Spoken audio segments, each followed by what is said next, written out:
Have you ever imagined a soldier surviving the hell of war only to return home and discover his family has buried him for money? Follow this dramatic story to the end and share your thoughts in the comments. Do you believe justice truly exists?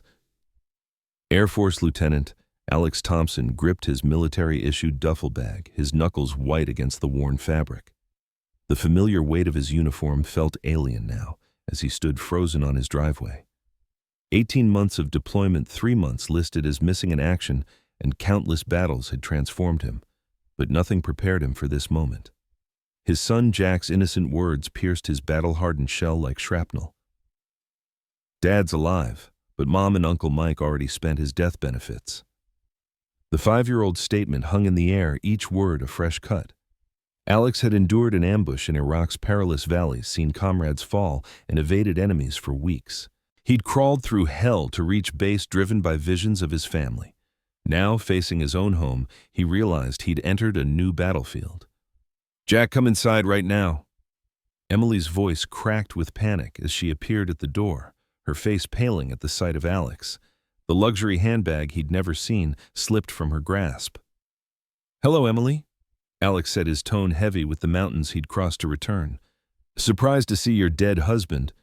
Mike emerged behind her, his sturdy build filling the doorway, the same build that had backed Alex in high school baseball drills. The hands that once carried Alex's gear now clutched Emily's shoulder possessively. "Alex, buddy, we can explain," Mike began, but Alex cut him off with a sharp laugh. "Explain what, Mike? How you helped my wife cash in on my death while I was fighting to survive. How you moved into my house. How you're playing dad to my son."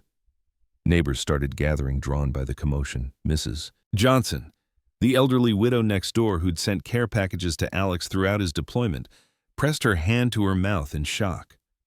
The Wilsons across the street stood stunned on their porch, their teenage daughters filming on their phones. "I attended your funeral," Mrs. Johnson whispered loudly enough for all to hear. "We all did 3 months ago right here in town." Alex's jaw tightened. "A funeral you arranged for me?" His eyes locked on Emily, who shrank against Mike. "They told us you were dead," Emily stammered. "There was an explosion, an ambush." "Ambush?" Alex corrected, his voice lethally calm. "Martinez and Rodriguez died shielding our unit. I got separated in the firefight, but you didn't wait for confirmation, did you? Couldn't wait to declare me dead and move on." Jack wriggled free from Emily's hold and ran to Alex. Mike moved to stop him, but Alex's warning glare halted him. The boy crashed into his father's legs, hugging tight. "Dad, look what I drew." Jack pulled a crumpled paper from his pocket. "It's you as an angel in heaven." Alex knelt facing his son. The drawing showed a stick figure in uniform with crude wings and a halo. In the background, 3 smaller figures held hands labeled Mom, Jack, and Dad, Mike. "It's beautiful, kid." Alex managed his throat constricting. He looked up at Mike, who averted his gaze. "When did you start calling him Dad, Mike?" "After the funeral," Jack replied innocently. "Mom said you were in heaven watching us and Uncle Mike would take care of us. We went to Universal Studios." Alex rose slowly, his son's drawing clenched in his fist. Universal Studios must have been pricey. "Alex, please." Emily stepped forward, her high-end shoes clicking on the driveway. "We thought you were dead. The military confirmed it. We were mourning." Mourning. Alex's laugh was harsh enough to make neighbors flinch. "Is that what you call blowing my death benefits on fancy getaways? Nice shoes, by the way, Italian leather." Mike positioned himself between them, hands raised placatingly. "Brother, let's discuss this inside." "Brother." Alex's voice dropped to a dangerous whisper. "You were my brother, my best friend since high school. I trusted you to watch over my family if anything happened. Instead, you seized the first chance to take it all." More neighbors assembled, forming a loose circle around the drama. Alex recognized faces from backyard barbecues and community gatherings, people who'd celebrated holidays with him and supported his family during deployments. Now they watched in horrified fascination as his world collapsed. "Did you know?" Alex addressed the crowd, his voice carrying across the manicured lawns. "Did you all see my so-called best friend move in on my wife while I was fighting for my life?" Mrs. Johnson stepped forward, her aged face etched with sorrow and guilt. "They were discreet at first," she said softly. Meeting when they thought no one was looking, but we saw. God help us, we saw. Ellen, don't, Emily pleaded, but Mrs. Johnson continued. They became bolder after the military declared you missing. Mike quit his old job and took one at the insurance firm. He assisted Emily with the paperwork to declare you dead rather than missing. Alex turned back to Mike, his eyes icy. An insurance firm, let me guess, the same one that dispersed my death benefits. Mike's silence confirmed it. Jack tugged at Alex's uniform. Dad, are you mad at Mom and Dad, Mike? The innocent query sliced through the tension like a blade. Alex looked down at his son, seeing confusion and fear in those familiar eyes, Emily's eyes. No, kid, Dad's just surprised. Why don't you go inside and play The Adults Need to Talk? Promise you won't go back to heaven. Alex felt his resolve waver slightly. I promise, son. I'm not going anywhere. Miss Wilson stepped forward, offering to take Jack to her house. Alex nodded gratefully, watching his son skip away, oblivious to the brewing storm. Once Jack was out of sight, Alex turned back to Emily and Mike. How much was I worth to you? How much did you get for my convenient death? $500,000. Mike admitted his professional facade slipping. The policy paid out fast thanks to my connections. Your connections, Alex repeated. So you didn't just help her spend my death benefits, you expedited my death certificate. Tell me, Mike, did you already have your sights on my wife when you took that insurance job? It wasn't like that, Emily protested. We were both grieving. Stop saying that, Alex roared, causing neighbors to back away. You weren't grieving, you were profiting. How long, Emily? How long were you two scheming this? The ensuing silence was deafening. Mike's hand found Emily's, and Alex watched years of friendship and trust crumble in that simple gesture. Get out of my house, Alex said quietly. This isn't your house anymore, Mike replied, regaining courage. Legally, everything transferred to Emily when you were declared dead. We've consulted lawyers. Of course you have. Alex stepped closer, his combat training evident in his fluid motion. You planned it all perfectly, didn't you? The quick death certificate, the insurance payout, the legal asset transfer. Tell me, did you help her pick her funeral outfit too? Alex, please think about Jack, Emily begged. He's been through so much already. Because of you, Alex's voice cracked like a whip. You let our son believe his father was dead. You let him draw me in heaven while parading with my best friend. You used my death benefits to take him to Universal Studios. The gathered neighbors murmured, many turning away in shame. Mrs. Johnson approached Alex, her arthritic hand touching his arm gently. You can stay with me, Alex, she offered. My guest room is always ready for you. It has been since the funeral. I never believed you were gone. Alex knotted his throat tight with emotion. Thank you, Mrs. Johnson. I'll have my lawyers contact you both, he addressed Emily and Mike. Every cent of that death benefit will be repaid, and Emily, I'm coming for custody of Jack. You can't, Emily started, but Alex cut her off. I can and I will. You declared me dead for money. You let our son believe I was dead for money. Now you'll learn the real cost of betraying an airman. Alex turned to leave, then paused. One more thing. Mike, remember our high school motto, brothers for life. Mike nodded stiffly. You died in Iraq with me. The Mike Russell I knew would never betray his brother like this. Remember that when you're lying in my bed tonight. As Alex walked away, followed by Mrs. Johnson, he heard Emily sob behind him. The neighbors dispersed quickly, leaving the pair alone with their ill-gotten gains in Mrs. Johnson's guest room that night. Alex sat on the bed's edge, surrounded by floral wallpaper he recalled from childhood visits. The older woman had always been like a grandmother, sneaking him cookies and sharing stories of his father who'd served in Desert Storm. They planned it all, Mrs. Johnson said softly, placing a coffee cup on the nightstand. I watched them, Alex. I saw Mike visiting more frequently during your deployment. I saw them meeting in the park at cafes, always with excuses about helping Emily with paperwork or checking on Jack. Why didn't anyone say anything?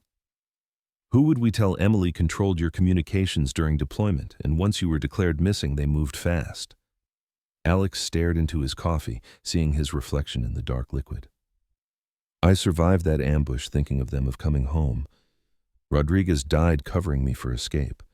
Martinez took a bullet pushing me from the kill zone. My brothers died to help me return to my family while my family was betraying me.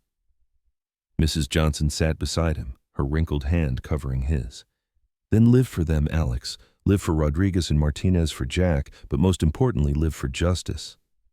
Alex looked at his elderly neighbor, seeing the strength beneath her grandmotherly exterior. Justice. I've lived long enough to know karma doesn't always run on schedule, she said firmly. Sometimes it needs a push. Those two played a long game to take everything from you. Maybe it's time for your own game. For the first time since returning, Alex felt a spark beyond anger, a purpose, a mission. They tried to erase me, he said quietly. Declared me dead, spent my death benefits, turned my son against me. They thought they could just cut me out of my own life. So write yourself back in, Mrs. Johnson replied. But this time ensure the ending delivers justice. Alex nodded slowly, his military training kicking in, analyzing angles, identifying targets, forming strategies. Emily and Mike had orchestrated his death for profit. Now he would orchestrate their downfall for justice. First, he said, standing, I need to make some calls. Do you still have that old phone book? Mrs. Johnson smiled. Better I have friends at the Veterans Association who know top lawyers, military lawyers who don't take kindly to people profiting from a serviceman's supposed death. Alex regarded his neighbor with newfound respect. She hadn't just given him a room, she'd provided a base of operations. Get some rest. She patted his hand. Tomorrow we start planning your comeback, and Alex, welcome home, warrior. As Mrs. Johnson left, Alex pulled out his son's crumpled drawing. The stick figure angel in uniform stared back, a cruel reminder of his betrayal, but angels were messengers, and some messages came with reckoning. He would show them what it meant for a ghost to return from the grave. The Veterans Affairs Office hummed with fluorescent efficiency, but Sarah Jenkins felt anything but efficient reviewing the file before her. As a JAG officer, she'd handled plenty of military benefit scams, but this one boiled her blood. They didn't even wait for a body, she muttered, flipping through the rushed death certificate application. Her brother Michael had died in the same region where Alex was presumed killed. She knew the protocols, how long identification typically took. They had help, Alex replied, sitting rigid in the plastic chair across her desk. His uniform was impeccable, contrasting the turmoil in his eyes. My friend Michael Russell, worked at Global Insurance. He knew exactly which strings to pull. Sarah pulled up another document on her computer. Your wife Emily filed for the death certificate just 2 weeks after you were declared missing in action. The standard wait is 1 year, unless there's irrefutable proof of death. What proof did they present? Sarah paused, her face darkening. Satellite imagery of an explosion at your last known position, testimony from a local contractor about American casualties, and a sworn statement from your wife that she'd received personal items confirmed as yours. Alex leaned forward. What personal items? Your grandfather's watch, the one you always wore on missions. Alex's jaw muscle twitched. I lost that watch in the ambush. It must have fallen off during the fire. But how did they get it? Sarah typed swiftly, pulling more documents. According to the paperwork, it was recovered by a private military contractor and returned via official channels. The contractor's name is telling. She turned the screen toward Alex. The contractor was listed as M. Sir Russell Private Security. Damn it, Alex breathed. Mike has a cousin in private security in Iraq. They must have found my watch and... Sarah finished. They used your lost watch to declare you dead. The insurance company fast-tracked the claim based on the certificate and physical evidence. $500,000 paid out within a month of your disappearance. Alex stood abruptly, pacing the small office. I was still out there, still fighting to survive. Rodriguez and Martinez died getting me to safety, and these people, my wife, my best friend, were already carving up my life like vultures. Sarah watched his movements, recognizing the coiled fury. She'd seen it in her brother before his final deployment, the pent-up energy of a warrior gearing for battle. There's more, she said softly. I had contacts pull their financial records. They started spending immediately $25,000 on a new car, $18,000 on home upgrades, $35,000 on vacations. While I was eating bugs and hiding in caves. Alex's laugh was bitter. What else? Sarah hesitated, then pulled another file. They've been socially active too. Your neighbor Mrs. Johnson has documented it all. She never bought their grief act. Alex took the file, leafing through handwritten notes. Mrs. Johnson had logged dates, times, locations, every interaction between Emily and Mike dating back months before Alex's deployment. Coffee meetings at Riverside Park, shopping trips to help with Jack, late-night visits to check on the house. That manipulative bastard was grooming my family before I even left. There's security footage, too, Sarah added. Mrs. Johnson's son works at the mall where Emily and Mike like to shop. He kept copies.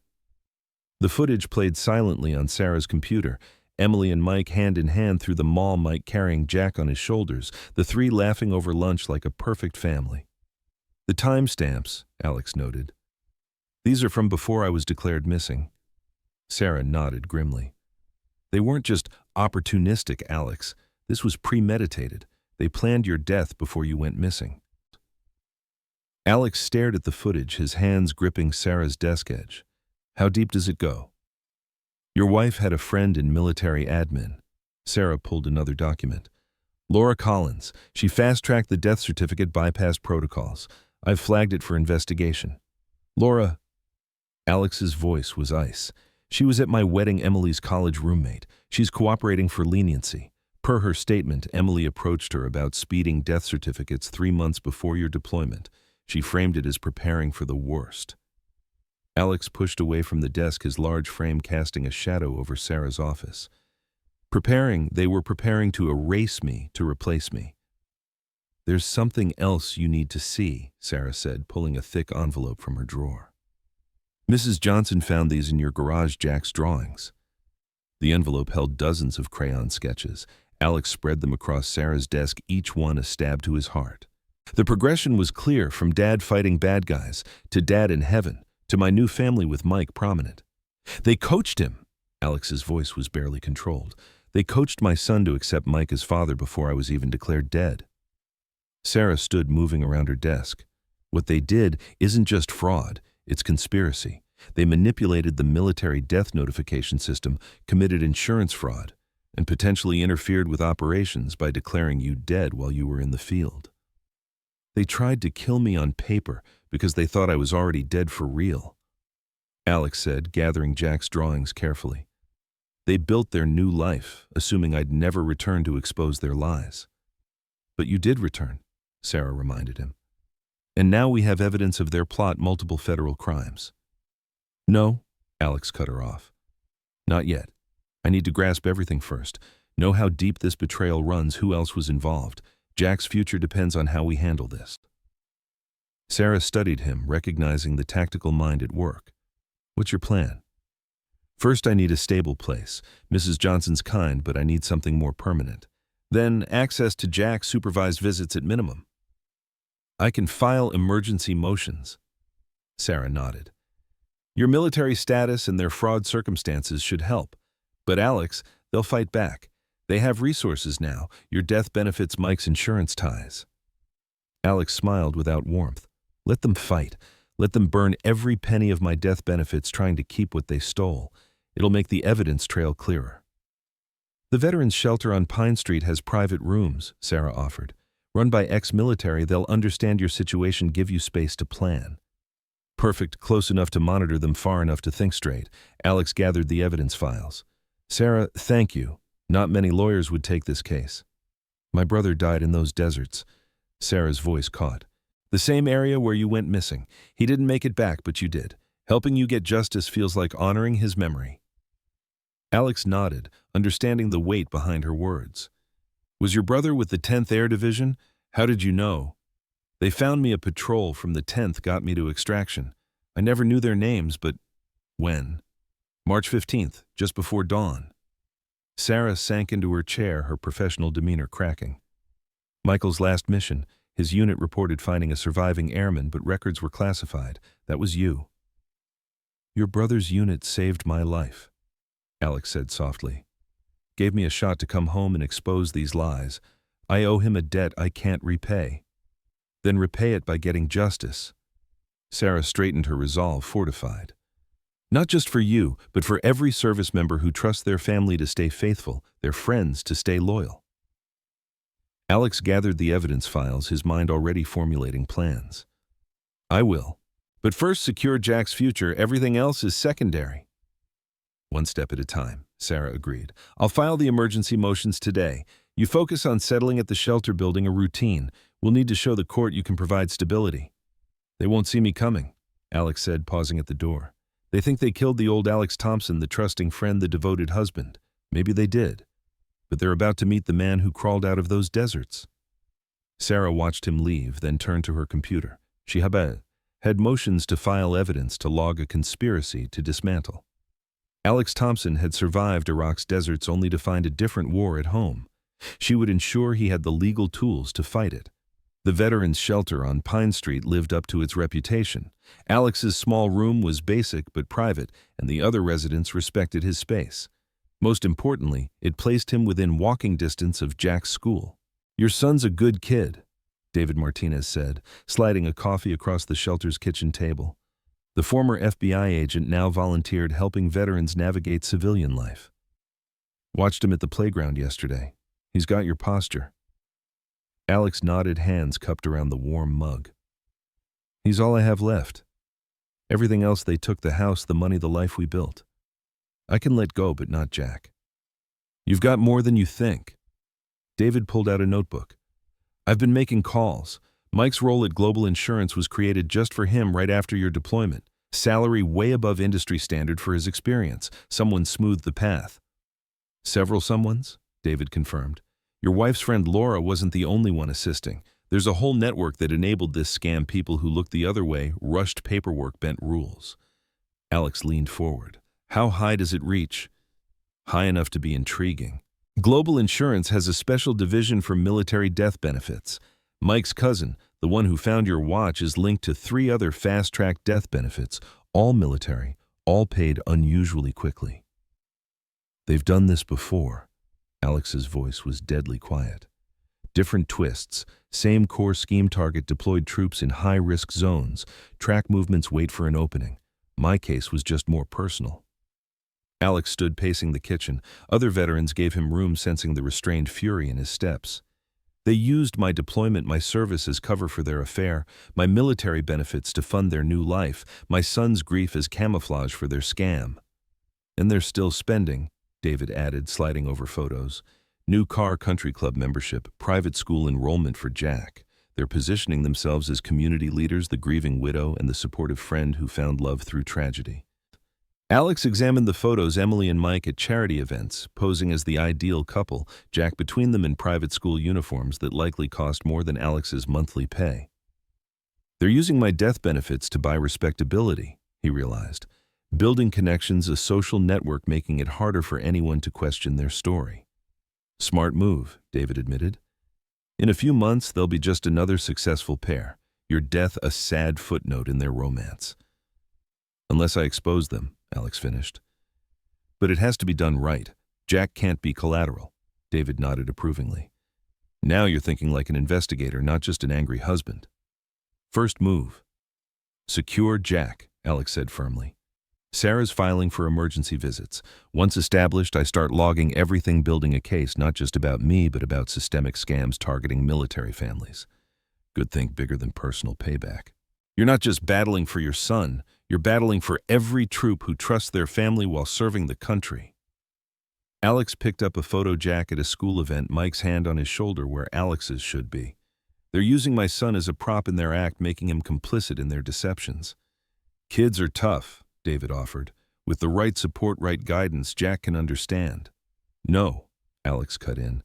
Jack never learns the full truth, never knows how completely his mother betrayed his father. That's my burden. David studied him over his coffee rim. And what burden do they bear? Justice, Alex said simply. Not vengeance. Justice for my brothers who died getting me home from my son, forced to grieve a living father, for every military family they've targeted with their scams. You'll need backup. David pulled a business card. Got a contact at the local paper who loves uncovering insurance scams, especially involving vets. Could be useful later. Alex pocketed the card. Media spotlight brings scrutiny. Scrutiny brings questions. Questions make people nervous, and nervous people slip up. David smiled grimly. You're catching on. A knock at the kitchen door interrupted. Sarah stood there, legal papers in hand.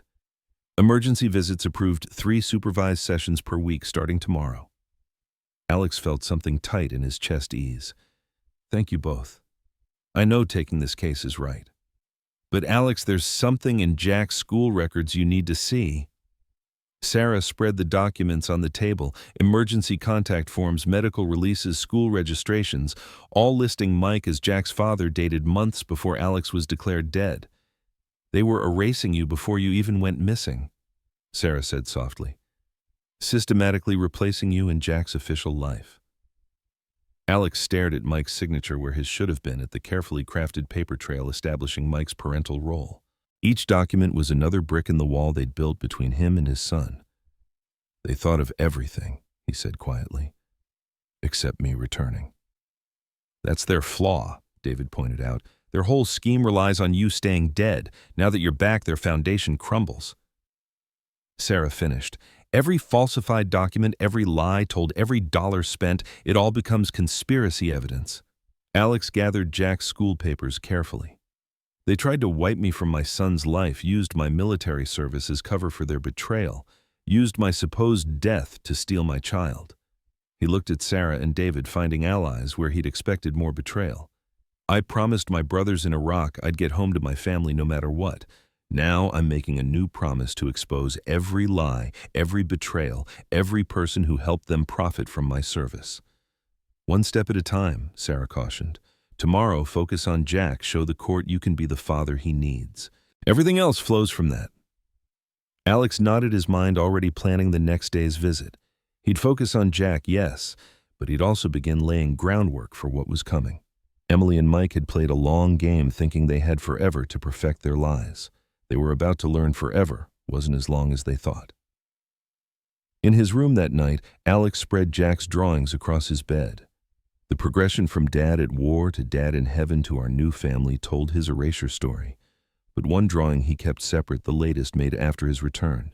It showed 3 figures, dad in uniform, Jack holding his hand, and an angel watching over. No Emily, no Mike, just father and son under heaven's guard. Alex pinned this above his bed.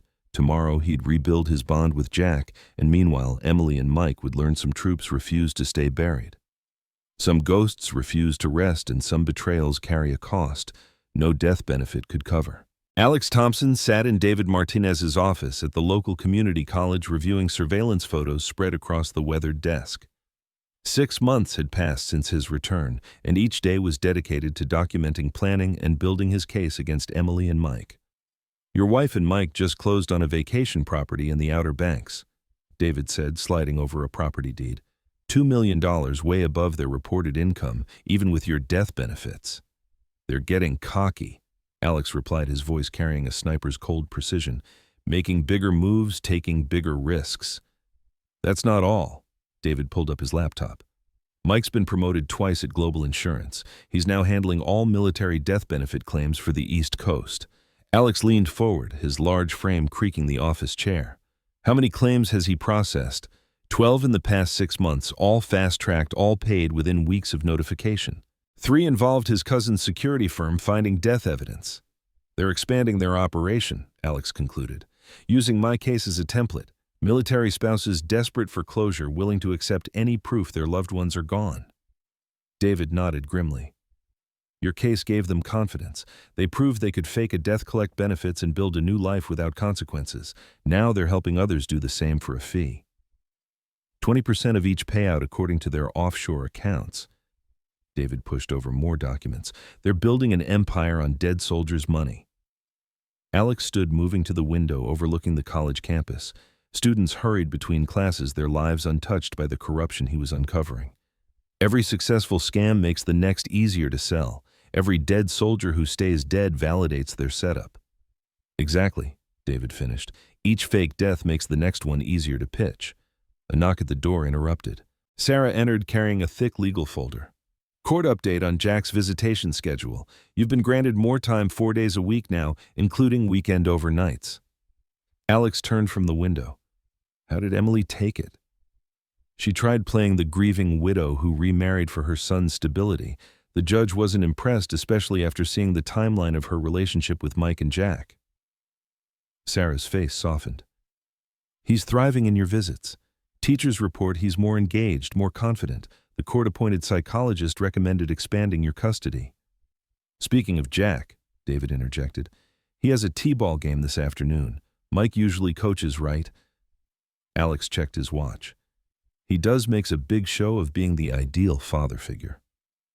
Might be worth attending, David suggested. Maintain appearances while we build the case, show the court you're making an effort. Alex nodded, though his jaw clenched at the thought of watching Mike play father to his son. The past 6 months had been an exercise in controlled rage, each interaction with Emily and Mike measured to project defeat and resignation. They think I'm broken, Alex said, gathering the documents. A shell-shocked veteran who can barely function, too damaged by war to fight for his rights. Sarah smiled grimly. That's because they don't know what you did in those deserts, how long you survived, how far you went to get home. No, Alex agreed. They see what I want them to see, a man going through the motions, following court orders, accepting his new reality. David locked the evidence in his desk. Keep playing that role. Let them think they've won. The more confident they get, the more mistakes they'll make. The enemy is most vulnerable when they believe they've already won, Alex finished. I learned that in Iraq. At the t-ball field that afternoon, Alex stood at the back of the bleachers watching Mike coach Jack's team. His son wore number 7 just like Alex had in Little League. Mike had outfitted him in expensive gear, likely from Alex's death benefits. He's good with the kids, a mother next to Alex commented, not recognizing him. Such a blessing after what happened to Jack's real dad. Did you hear? Killed in action overseas. So tragic. Alex's hands gripped the metal railing. I heard. Must have been hard on the family. Oh, it was, but Mike stepped up. Started dating the widow, helped raise Jack. They got married last month. Private ceremony in the Bahamas. Romantic, really, finding love through tragedy. The Bahamas. Alex kept his tone neutral. Must have been expensive. They can afford it. I hear Mike's doing well at his company, something in insurance. She leaned closer, lowering her voice. Though between us, some think they moved on pretty fast. The body wasn't even cold, so to speak. Alex watched Mike demonstrate proper batting stance to Jack, his hands positioning the boy's arms just as Alex had once envisioned doing. Sometimes people surprise you with how quickly they can replace the dead. Jack, great, hit champ, Mike's voice carried across the field as Alex's son connected with the ball. That's my boy. The words hit Alex like blows, but he maintained his facade of casual interest. 6 months of practice had taught him to channel rage into patience, betrayal into planning. After the game, Jack spotted him and ran over, still in uniform. Dad, did you see my hit? I did, kid, you're getting really good. Alex knelt to his son's level, aware of Mike watching from the dugout. Dad Mike says I might make All-Stars next season. Jack's innocent mix of titles twisted in Alex's gut. That'd be amazing, champ. Jack's face lit up, but Mike approached before he could respond. Great game, sport. Why don't you grab your gear while I talk to your dad? Alex stood as Jack ran off, using his height advantage over Mike. 6 months ago, he'd have struck his former friend down. Now he knew better. Patience was a weapon, too. Didn't expect you here, Mike said, keeping his coaching smile for watching parents. Thought these games might be too stimulating for your condition. My condition, PTSD, survivor's guilt adjustment issues, take your pick. That's what the court reports say, right? Poor damaged airman struggling to reintegrate. Alex met Mike's gaze with the look he'd given enemies. You seem awfully confident for a man spending stolen money. Everything we have is legal, documented, approved by the right authorities. Maybe if you'd actually died like you were supposed to. Like the other troops whose death benefits you're processing. Alex watched satisfaction flicker across Mike's face. Yeah, I know about those. Know about your cousin's firm, too. Must be convenient having someone on the ground to find evidence. Mike's smile faltered. Careful, Alex. False accusations can complicate custody. Wouldn't want Jack suffering because his dad's war trauma is making him paranoid. You're right, Alex agreed mildly. Trauma does strange things to a man, makes him obsessive, detail-oriented, makes him document everything to ensure he's not imagining it. Before Mike could reply, Jack returned with his gear. Ready, Dad? Have him back by 6 on Sunday, Mike said, his coaching smile back. And Alex, try to keep the war stories minimal. They give him nightmares. Alex watched Mike walk away, remembering how they'd once been like brothers. Now, each interaction was combat, probing weaknesses, testing defenses, laying groundwork for the final assault. "Can we get ice cream?" Jack asked, pulling Alex from his thoughts. "Of course, kid. But first I want to hear all about your game. Tell me about that hit." As they walked to the car, Alex listened to his son's excited chatter, while his mind processed the new intel. Mike's arrogance confirmed David's assessment they were expanding, using Alex's death as proof their scheme worked. They thought they'd broken him, reduced to supervised visits and careful exchanges. They didn't realize each visit was reconnaissance, each exchange intel gathering. In Iraq, Alex had learned survival sometimes meant playing dead until the perfect strike moment. Jack's weekend visits became Alex's anchor, the foundation around which he built plans. They spent hours assembling Lego sets, each brick a reclaimed moment from Mike's replacement attempts. Alex taught Jack to fish, to throw a proper spiral, to solve math problems, marking his territory as father, while gathering evidence of Emily and Mike's growing fraud. In his modest apartment funded by his military pension, Alex maintained his struggling veteran facade, but behind it he was constructing a case to destroy not just Emily and Mike, but their entire fraud and betrayal network. They had tried to bury him, not realizing he would emerge stronger in the shadows. The promotion letter arrived on Mike's desk Tuesday morning, printed on global insurance letterhead. Regional Director of Military Benefits, a role created just for him with a salary that widened his eyes. "Congratulations are due," his boss beamed. "Your innovative handling of military death claims has caught the board's eye. They're especially impressed by how swiftly you process these delicate cases." Mike leaned back in his leather chair, satisfaction warming his chest. The corner office, the luxury car, the vacation home, all pieces of the perfect life built on Alex's presumed death. Now, this promotion would let him expand beyond the East Coast. What Mike didn't know was Alex watching through the office's glass walls, dressed in maintenance overalls, while emptying trash bins. The promotion letter came from a printing firm owned by one of David's FBI contacts. The board's attention had been guided by carefully placed suggestions from Alex's expanding network of veterans and military families. Everything set. Alex reported that evening meeting Sarah in a quiet diner far from their usual spots. Mike took the bait. The promotion gives him access to all national military death benefit claims. Sarah sipped her coffee, reviewing Alex's gathered documents. "He's slipping these latest claims. The patterns are obvious if you know where to look. Same evidence collection firm, same rushed processing, same offshore account setups." "Pride makes men careless," Alex quoted, recalling his grandfather's words. "Each successful fraud makes them bolder." Speaking of bold, Sarah pushed over a country club application. "This crossed my desk. Mike and Emily have been recommended for membership by several prominent members." Alex allowed a small smile. David's connection's paying off. Nothing gets people talking like shared tea times and cocktail hours. "You're playing a risky game, Alex. If they realize you're engineering their success—" "They won't," Alex interrupted. "Their egos won't allow it. Each victory reinforces their belief they're untouchable." Sarah studied him across the table. 6 months of pursuing justice had hardened Alex, turning raw fury into cold calculation. "And how's Jack handling this?" "He needs stability," Alex replied, his voice softening. "That's why everything must be perfect when we strike. The evidence has to be overwhelming, no room for sympathy, no chance for recovery." "The country club membership includes access to their charity foundation," Sarah noted. "They'll be expected to donate, make appearances, network with influential members." "Let them," Alex said. "Let them build their social circle, establish themselves as community pillars. The higher they climb, the harder they fall." Sarah finished. "But Alex, be careful. This kind of long game can change a person." Alex met her concerned gaze. "I changed the moment I came home to find my wife spending my death benefits with my best friend. Everything since has been about ensuring they face justice." Meanwhile, across town, Emily and Mike celebrated their latest triumph over champagne in their newly renovated kitchen. The country club application lay on their granite countertop, another trophy in their curated life. "To us," Mike raised his glass. "From grieving widow and supportive friend to power couple of the year." Emily clinked her glass, admiring how the diamond on her finger, bought with Alex's death benefits, caught the light. Alex would never have given me this life. He was too straightforward, too focused on duty and honor. Honor doesn't buy vacation homes, Mike smirked.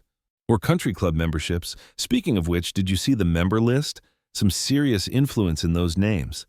And now we'll be part of their circle. Emily smiled. No more military housing, no more living on a lieutenant's salary. We've leveled up.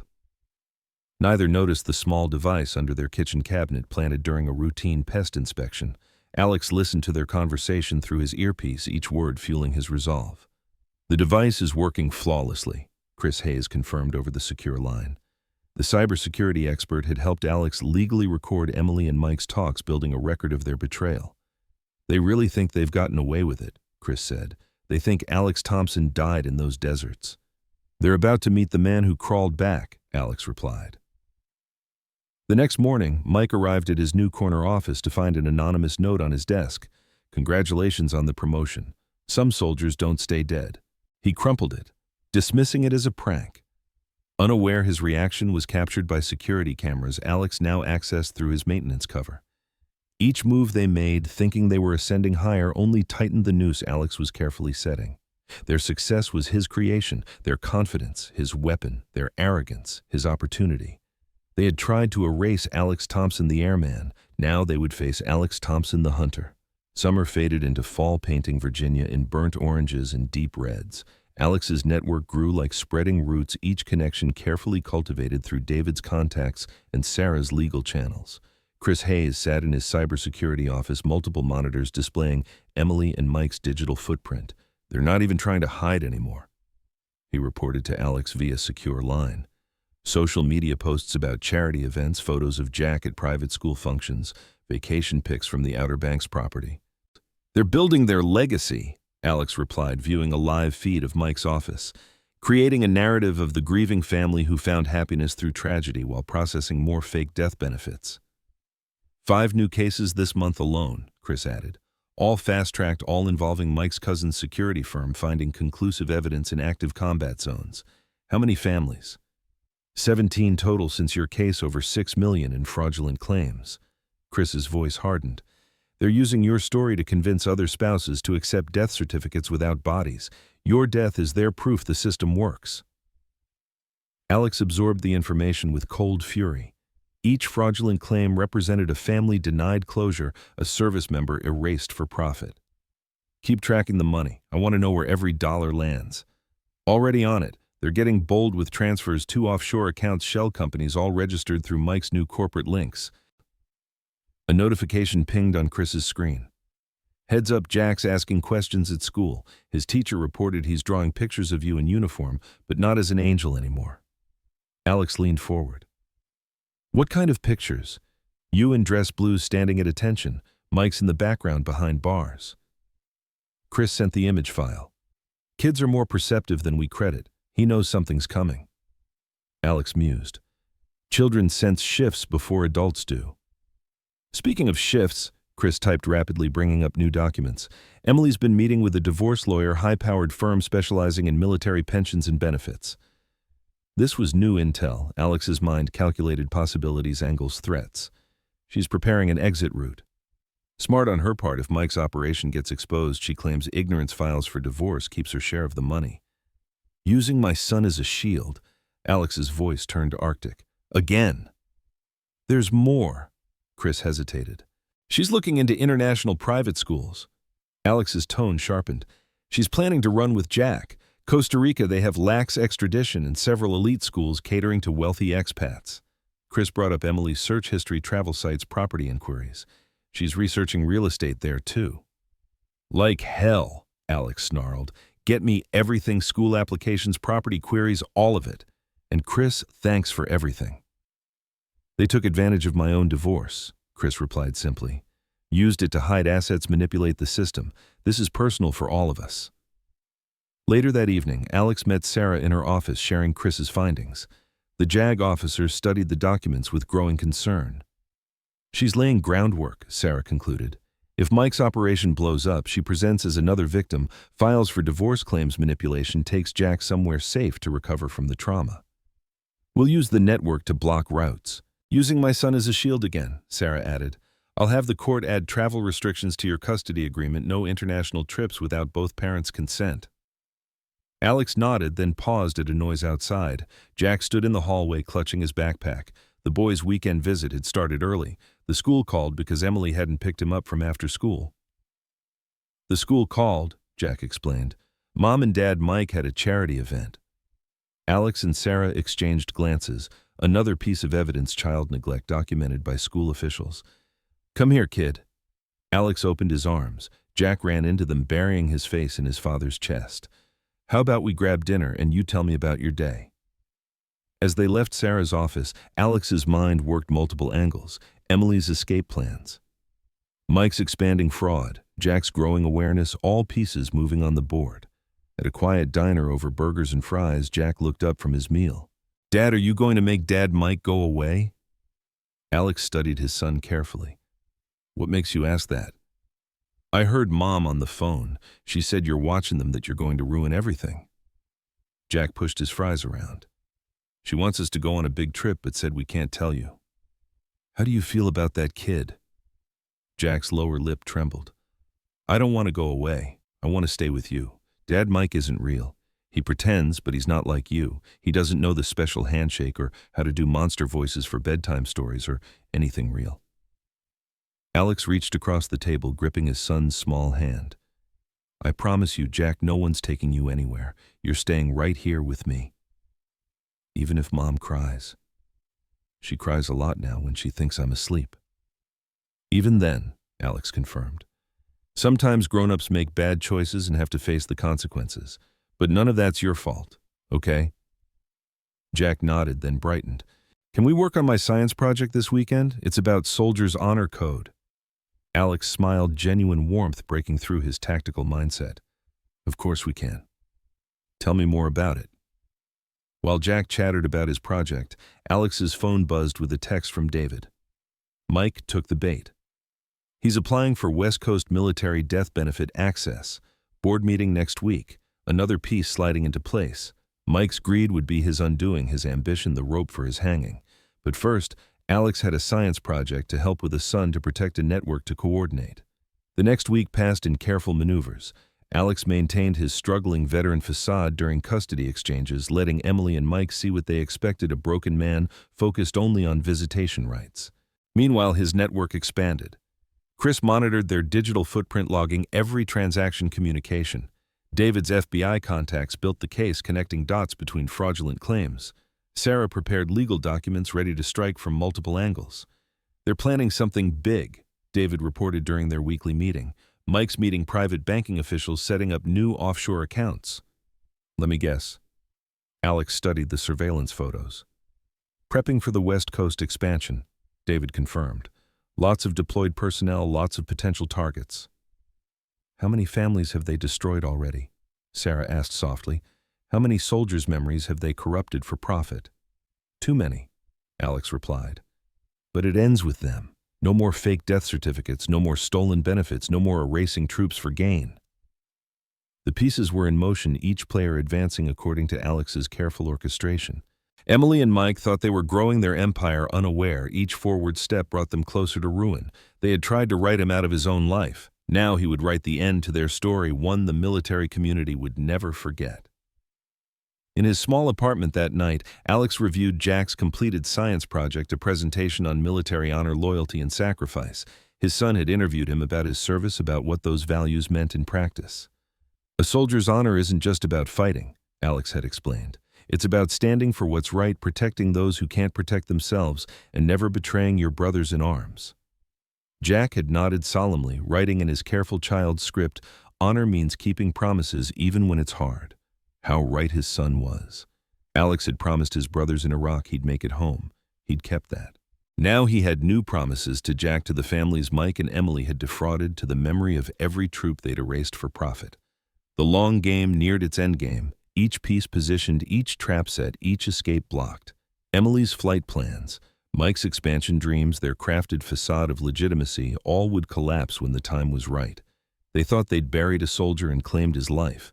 Instead, they'd awakened a reckoning force, and its patience was waning. Fall was yielding to winter, and with it the final phase of Alex's plan would begin. But that was a tale for another act. For now, he had his son's project to complete, his network to sustain, and his enemies to watch as they climbed higher, oblivious to the fall awaiting. The annual Veterans Day Gala turned the country club into a display of wealth and pretense. Crystal chandeliers reflected off polished surfaces while string quartet music floated through the air. Alex observed it all from his spot near the kitchen entrance, dressed in catering attire. Target acquired. Chris's voice came through his earpiece. Mike and Emily just arrived. They're working the room clockwise, starting with the major donors. Status on FBI teams? Alex asked quietly, adjusting a tray of champagne flutes. In position, Agent Thompson has 4 teams on standby. Mrs. Johnson and the neighbors are at table 6, all evidence documented and ready. JAG officers are scattered throughout the crowd. Alex watched Mike guide Emily through the gathering, his hand possessive on her waist. They dressed for their roles, him in a tailored tuxedo, likely costing more than a month's military pay, and a designer gown purchased with benefits meant to support a service member's family. "My brave Mike," Emily's voice carried as they passed Alex. "The way you've helped so many military families find closure, you're an angel." "Just doing what Alex would have wanted," Mike replied, his rehearsed humility making Alex's jaw clench. "Supporting our veterans, helping their families move forward." David's voice crackled in the earpiece. "That's 17 people so far who've mentioned their charitable work, all on record." Alex moved through the crowd, invisible in his server uniform. He caught snippets of conversations, each fueling his cold rage. "Such a touching story," a society matron gushed, "finding love after such tragedy." "And so generous with veterans' causes," her companion added. "They say Mike's processed over $20 million in death benefits this year." "Emily's been a rock for other military widows," another guest commented, "showing them how to move on, find happiness again." "Time check." Sarah's voice joined the comms. "Auction starts in 30 minutes. All evidence packets are in place at the FBI command post." Alex positioned himself near the stage where Mike and Emily would soon make their grand gesture, bidding on a luxury vacation package showcasing their success, while other military families struggled with loss. Jack's latest drawing burned in Alex's pocket. The boy had given it to him that morning, a picture of his father in dress blues, standing tall while stick figures and handcuffs represented the bad people who lied. "You're going to make them pay, right, Dad?" Jack had asked. "For all the lies, yes, son," Alex had promised. "Tonight, everyone learns the truth." Now he watched Mike take the microphone, ready to address the elite assembly. Emily stood beside him, playing the supportive wife who'd found love through tragedy. Distinguished guests. Mike began his insurance executive charm on full. "We gather tonight not just to fundraise, but to honor those who've made the ultimate sacrifice. As someone who's worked closely with military families, helping them find closure and advance." Alex noted the FBI agents shifting into position, their formal wear blending with the crowd. Mrs. Johnson sat with other neighbors who documented Emily and Mike's betrayal, their evidence ready to back federal charges. "When I lost my best friend Alex Thompson in Iraq," Mike continued, his voice thick with fabricated emotion, "I vowed to care for his family, to help his widow and son build a new life." "Package incoming," Chris reported. Global Insurance internal docs proving Mike forged death certificates for multiple troops, uploading to FBI servers now. Alex touched his earpiece. Surveillance footage. Confirmed. Mike's meetings with his cousin about planting evidence. Emily's calls about rushing certificates. Their talks about expanding to the West Coast. Sarah's voice joined. JAG officers in place. Military fraud docs are airtight. Alex watched Mike raise his auction paddle, bidding on the vacation package. The perfect moment approached the fraudulent pair at their performance peak, surrounded by the society they'd manipulated. "Our final item," the auctioneer announced. "A luxury escape to the French Riviera, including private jet service and accommodations at—" Mike's paddle rose repeatedly, making a spectacle of his wealth. Emily clutched his arm, playing the adoring wife, both basking in their apparent triumph. "Sold," the auctioneer declared, "to Mr. and Mrs. Russell for $150,000. Applause filled the room. Mike lifted his champagne glass in victory, Emily beaming beside him. The moment had arrived. Alex nodded to David, who signaled the FBI teams. Agents emerged from the crowd. "Michael Russell." Agent Thompson's voice cut through the applause. "You're under arrest for conspiracy to commit insurance fraud, falsification of military death certificates, and misappropriation of military death benefits." The champagne glass slipped from Mike's hand, shattering on the stage. Emily's perfectly made-up face froze in shock as another agent approached with handcuffs. "What is this?" Mike demanded, his executive confidence cracking. "There must be some mistake." "No mistake," Alex said, stepping forward and removing his server's jacket to reveal his Air Force dress uniform medals from combat service gleaming under the chandeliers as he took the microphone. "The only mistake was thinking you could steal a serviceman's life without consequences." The room fell silent as Alex addressed the stunned crowd, his voice carrying the weight of deserts and battles and betrayal. "Some of you attended my funeral." He began, his cold gaze sweeping the gathering. "You mourned with my son, told his father died a hero. Instead, his father was fighting home while his mother and my best friend cashed in on my supposed death." Emily tried to step forward. "Alex, please, I can explain." "Explain what?" Alex's voice cut like a combat knife. "How you declared me dead while I was still fighting to survive.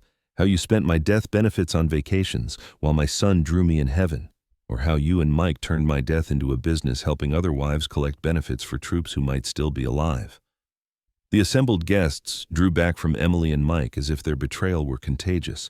Society matrons who'd praised their charity whispered behind manicured hands. Business leaders who'd welcomed Mike into their circles suddenly found the floor fascinating. Mrs. Johnson stood, her aged voice carrying moral weight. "We saw it all, the affair before deployment, the rushed certificate, the spending spree. We documented everything." 23 families, David added, stepping forward to display documents.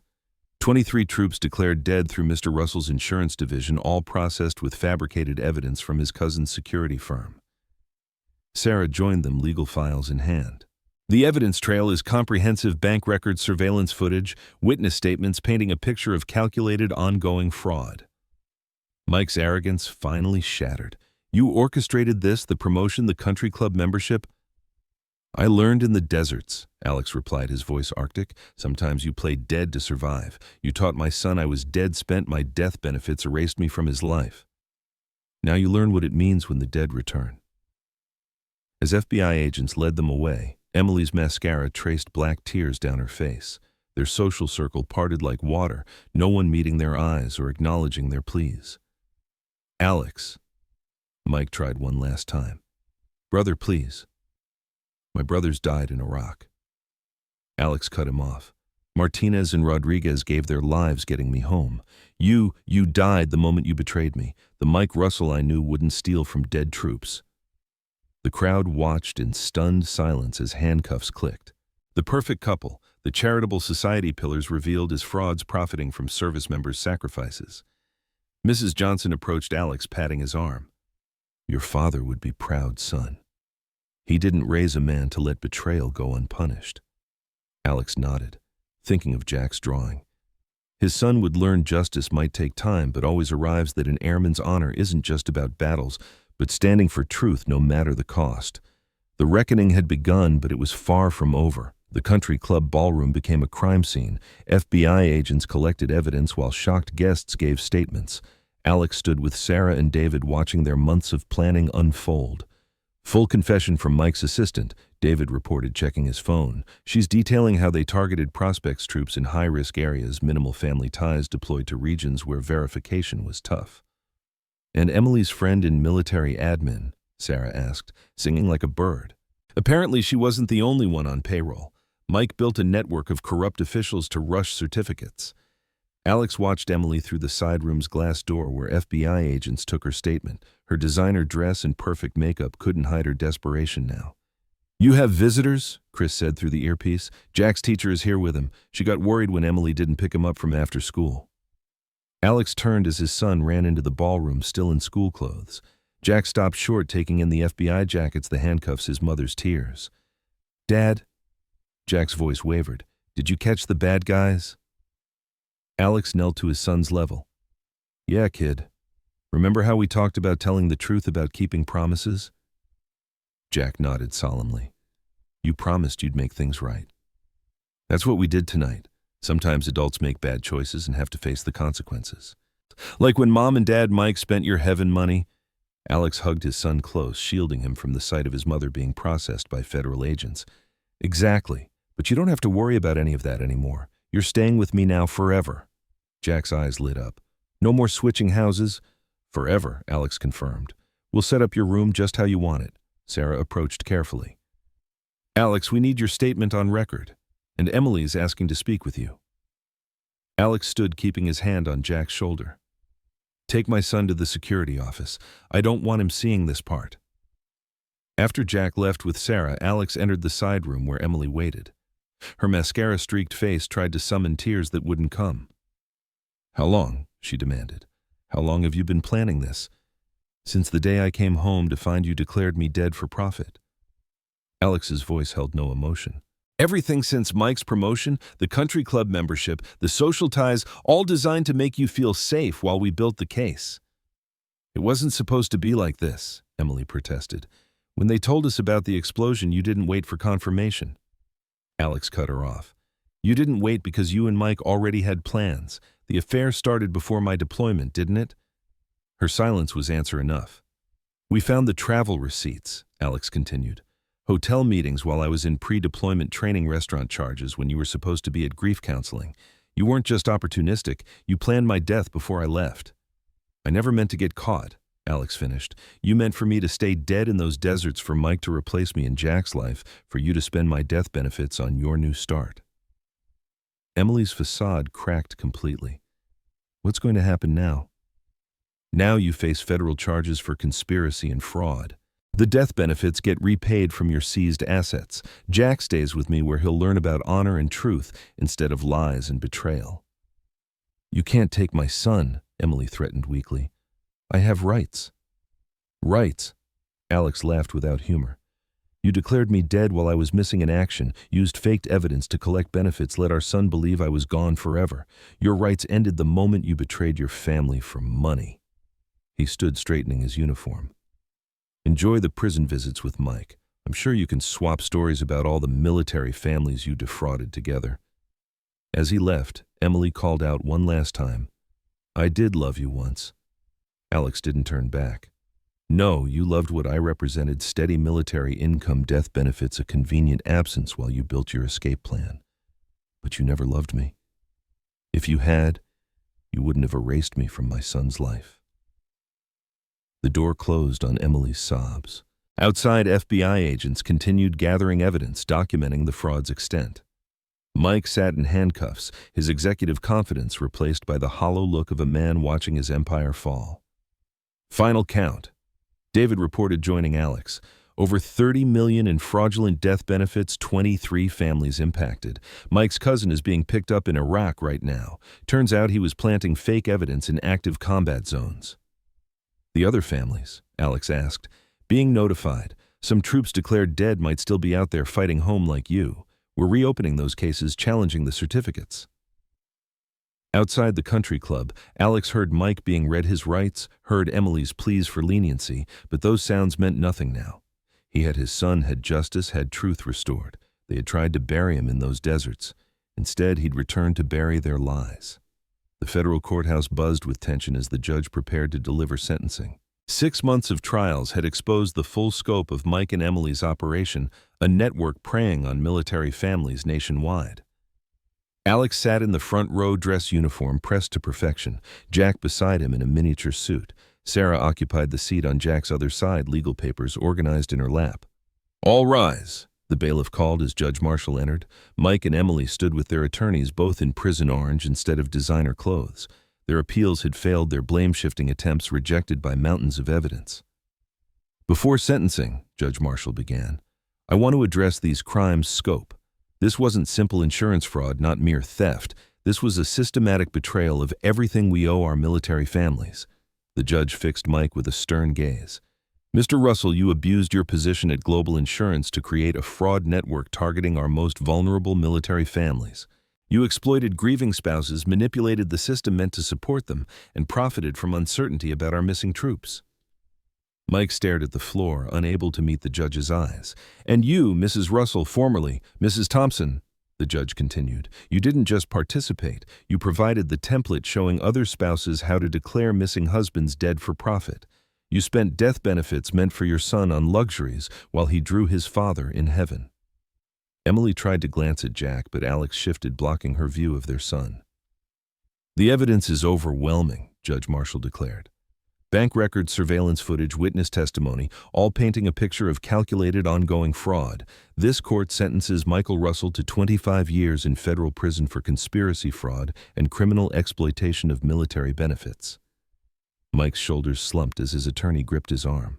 Additionally, Emily Russell is sentenced to 15 years for her role in the conspiracy. All assets bought with fraudulent death benefits will be seized and returned to affected families. The judge paused, removing her glasses. "But perhaps the harshest punishment is this: you stole more than money. You stole faith from military families. You corrupted a system meant to honor sacrifice. You taught a child his father was dead while spending money meant to support him. No prison term can fully repay that debt." As the bailiffs led Mike and Emily away, Alex felt Jack grip his hand. "They're going to jail?" Jack asked quietly. "Yes, kid, for a long time." "Good." Jack nodded with a child's simple justice. "They lied about you being dead."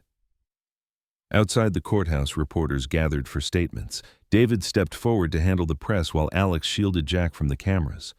"This case represents the largest military benefits fraud ever prosecuted," David announced. "Thanks to Lieutenant Thompson's dedication, we've exposed a network that preyed on military families in their most vulnerable moments." Alex led Jack to their car, leaving the media circus behind. Their new home awaited a modest house bought with his military pension, not stolen benefits. Jack's room was already decorated with Air Force memorabilia and his drawings, each showing father and son together under a bright sun. No angels, no lies, no replacement father, just truth finally restored.